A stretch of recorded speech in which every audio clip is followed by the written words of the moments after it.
बारिश में नाच नाच कर नहाने वाली बहू। अरे वाह, क्या बात है। देखो कितना मस्त मौसम है, लगता है बारिश होने वाली है। ये मौसम की बारिश, ये बारिश का पानी, ये पानी की बूंदे तुझे ही तो ढूंढे। हाय हाय, कितना मजा आता है जब बारिश होती है। स्नेहा गाना गाते हुए बारिश में नाच रही होती है और बारिश को एंजॉय कर रही होती है। तभी पीछे से उसकी माँ गोदाम्बरी की आवाज आती है और वो कहती है, अरे तुझे दिखाई नहीं देता है क्या? घर में इतना काम पड़ा हुआ है और तू यहाँ बारिश में नाच रही है। बेशरम बेहया, थोड़ा तो लिहाज रखा कर। अरे छज्जे के लड़के खड़े होकर तुझे ही देख रहे हैं। स्नेहा नाचते हुए अपनी बारिश को एंजॉय कर रही होती है कि तभी उसका ध्यान अपनी माँ की बातों पर जाता है, जिसके चलते वो अपनी माँ से कहती है, ओहो माँ, आपको तो पता नहीं मुझसे क्या एलर्जी है। जब भी मैं बारिश में नहाती हूँ आप दौड़ी चली आती हो। अरे बारिश में तू नहाती है, बीमार भी तू होती है, लेकिन उसका भुगतान तो मुझे करना पड़ता है ना। दवाइयों का खर्चा कौन लेकर आएगा, तेरा बाप?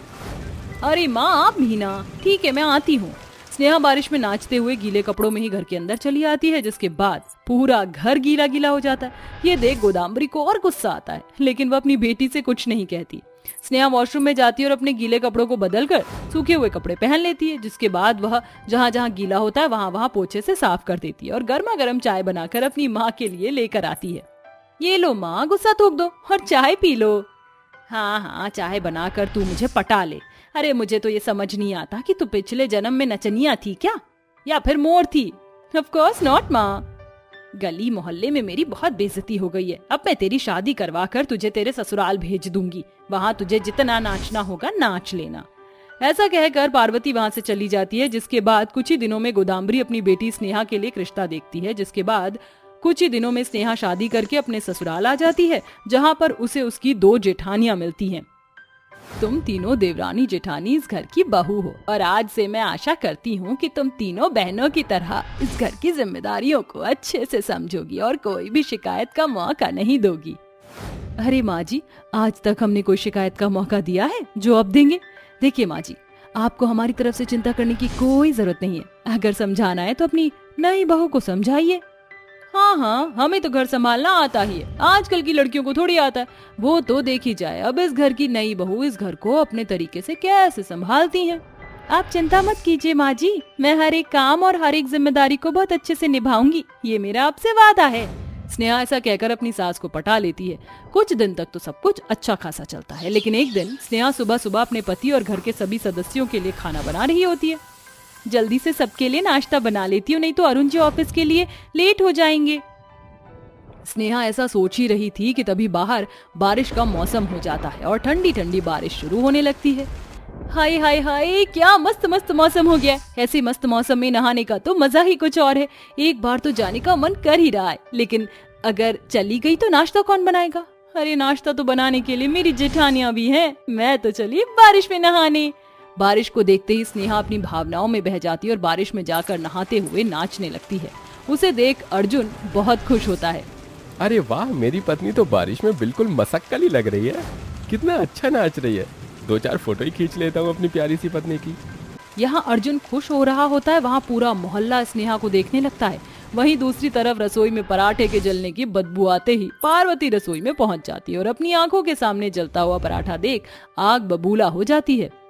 हे भगवान, ये देखो कल मुंही करमजली कहाँ चली गई पराठा जलाकर। अरे कहाँ मर गई जाकर।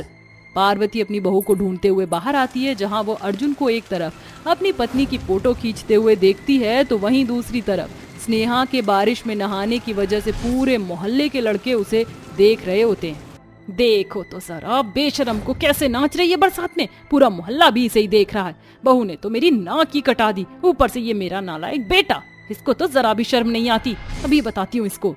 पार्वती अपने बेटे के सर पर जाकर चांटे मारती है, जिसके चलते बेचारे अर्जुन का फोन जमीन पर गिर जाता है और वो घबरा कर अपनी माँ को देखता है।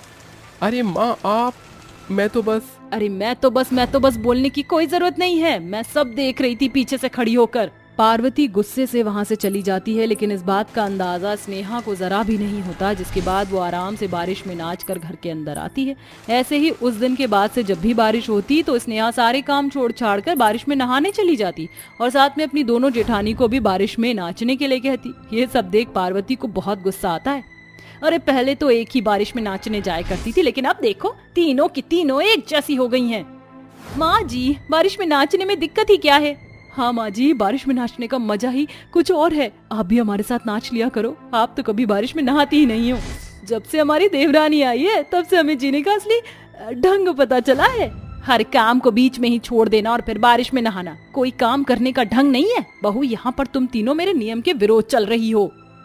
पार्वती की बात सुनकर संजना और रेशमा दोनों ही मुंह फुलाकर वहाँ से चली जाती हैं, जिसके बाद पार्वती भी स्नेहा से गुस्सा होकर वहाँ से चली जाती है। तभी वहाँ पर अर्जुन आता है और अपनी पत्नी स्नेहा से कहता है, स्नेहा, मैं जानता हूँ कि तुम्हें बारिश में नाचना बहुत पसंद है, लेकिन हर एक चीज़ का समय होता है और तुम जानती हो कि तुम कोई भी काम कर रही होती हो तो बारिश को देखकर उसमें नाचने के लिए चली जाती हो। इसी वजह से कई सारे काम बिगड़ जाते हैं, जिसकी वजह से माँ नाराज हो जाती हैं। आपने बिल्कुल सही कहा। मेरी माँ भी मुझे ये बात शादी से पहले समझाया करती थी, लेकिन मैंने कभी उसकी नहीं सुनी।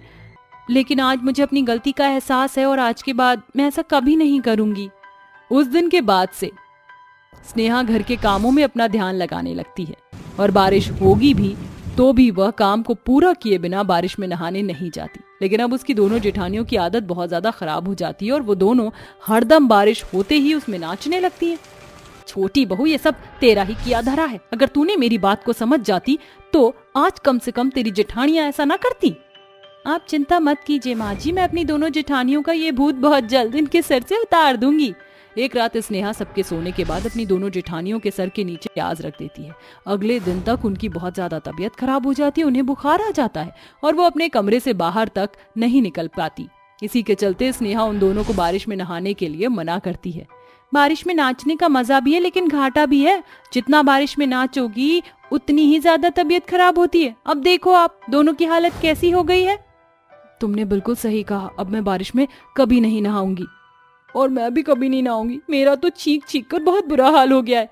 स्नेहा अपने साथ साथ अपनी जेठानियों का भी बारिश में नहाना छुड़वा देती है, जिसके बाद पार्वती की तीनों बहू का ध्यान घर की जिम्मेदारियों में लग जाता है और वो अब बारिश में नहाना छोड़ देती हैं। ये देख पार्वती अपनी तीनों बहुओं के साथ खुशी खुशी रहने लगती है।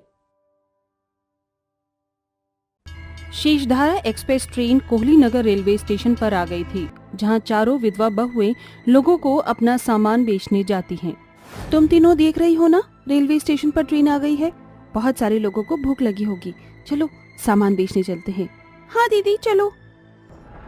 समोसे ले लो, समोसे, गर्मा गर्म समोसे ले लो। 10 रुपए की 2 समोसे, 10 रुपए की 2 समोसे। पानी ले लो, पानी, ठंडा ठंडा पानी ले लो। ताज़ा ताज़ा 10 रुपए की बोतल का ठंडा पानी ले लो। कच्चे आम ले लो, कच्चे आम, 10-10 रुपए के मसालेदार कच्चे आम खा लो। वहाँ आगे भीड़ है, मैं वहाँ जाती हूँ। माधुरी, मीनाक्षी और काजल वो कहाँ है? अरे दीदी, ये रही मैं, सफाई कर रही हूँ। साहब ने कहा है अच्छे से सफाई करो। ठीक है। तभी साइड में बैठी उन चारों की सास रोहिणी चाय पकौड़े का नाश्ता कर रही थी। अरे ओ बहुरिया, कहाँ जा रही है? आगे यही सामान बेच ले। अरे माँ जी, डब्बे में ज्यादा लोग बैठे नहीं हैं, आगे वाले डब्बे की ओर जा रही हूँ। क्या पता बिक्री हो जाए, उधर के लोगों को भूख लगे, इसीलिए वहां जा रही हूँ। ठीक है जा। कच्चे आम ले लो, कच्चे आम, कच्चे आम ले लो, मसालेदार चटपटे कच्चे आम ले लो। अरे दीदी, जरा मुझे ये कच्चे आम देना, देखते ही खाने का मन कर रहा है। हाँ जी, ये लीजिए। सुनिए ना, आप उस वाले डोर पर जाइए, एक लेडी का भी कच्चे आम खाने का बहुत मन कर रहा था। अच्छा ऐसा है क्या? शुक्रिया, मैं अभी उधर जाती हूँ। नयनतारा जैसे ही औरत के कहने से आगे के डिब्बे की ओर जाकर कच्चे आम बेचती है कि ट्रेन से अपना सामान लेकर शेफाली उतरती है, जो कि नयनतारा को इस हालत में देखकर हक्की बक्की रह जाती है। वो नयनतारा से कुछ पूछती, इससे पहले नयनतारा उसे देखकर अपना मुंह मोड़ लेती है। नयनतारा, रुको, देखो, मैं जानती हूँ तुम मेरी बचपन की सहेली हो, मेरे साथ ऐसे मत करो। रुको नयनतारा। ऐसा नहीं हो सकता, कहीं शेफाली ने मुझे पहचान लिया, फिर वो मुझसे सवाल करेगी और उसने माजी और तीनों को भी देख लिया तो उसके बाद बहुत सारे सवालों का जवाब देना पड़ेगा, जो कि मैं देना नहीं चाहती हूँ। जरूर कोई बात है जो नयनतारा मुझे बता नहीं रही, मुझे रोकना ही होगा। ऐसा कहकर शेफाली गिरने का नाटक करती है। उसकी आवाज सुनकर नयनतारा वापस उसके पास आती है। अरे पागल, तो ठीक तो है, ठीक से क्यों नहीं चल रही थी?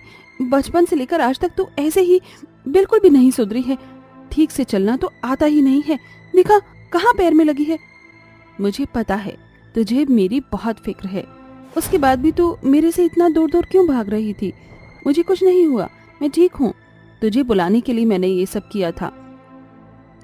शेफाली, तेरी नौटंकी करना कब जाएगा? वो सब छोड़ो, पहले ये बता तू यहाँ इस हालत में ये क्या कर रही है?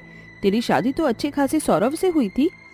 नयनतारा उसके किसी बात का जवाब नहीं देती। इतने में नयनतारा की तीनों बहनें वहां आ जाती हैं। दीदी, आप यहाँ क्या कर रही हो? अरे शेफाली! अब क्या होगा? शेफाली ने हमें इस तरह से देख लिया, पता नहीं क्या होगा। ये सब क्या हो रहा है?